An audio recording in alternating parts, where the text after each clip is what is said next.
तो ऐसा इसलिए क्योंकि रेटिना जो है ना, ये लाइट सेंसिटिव सेल्स से बना हुआ है।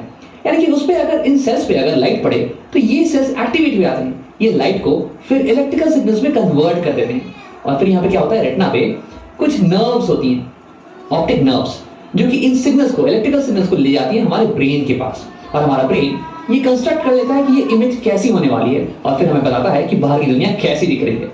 तो इन नर्व्स को हम बुलाते हैं ऑप्टिक नर्व्स। और लिख लेते हैं यहाँ पे। अब देखो, रेटिना और लेंस के बीच का जो पोर्शन है ये भरा हुआ होता है एक जेली लाइक मटेरियल से, इसे हम बुलाते हैं विट्रस ह्यूमर। विट्रस का मतलब हो गया ग्लासी। अब ये ग्लास की तरह कठोर तो नहीं, बल्कि ग्लास की तरह ट्रांसपेरेंट जरूर है ताकि लाइट इसे पास कर सके।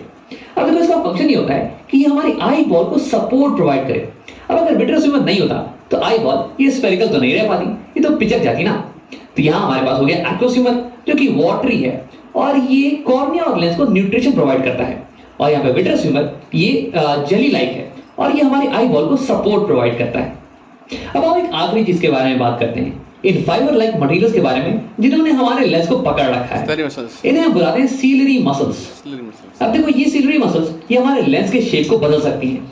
तो हमारा लेंस ये एक रिजिड मटेरियल का नहीं बना हुआ है, बल्कि ये एक जेली लाइक मटेरियल का बना हुआ है। और अगर तुम इसे पिचकाओगे ना तो ये पिचक जाने वाला है और इसकी जो कर्व पोर्शन है ना, ये और ज्यादा कर्व हो जाने वाली है। और अगर तुम इसे खींचोगे तो ये इलोंगेट हो जाने वाला है और इसकी कर्वेचर ये पतली हो जाने वाली है।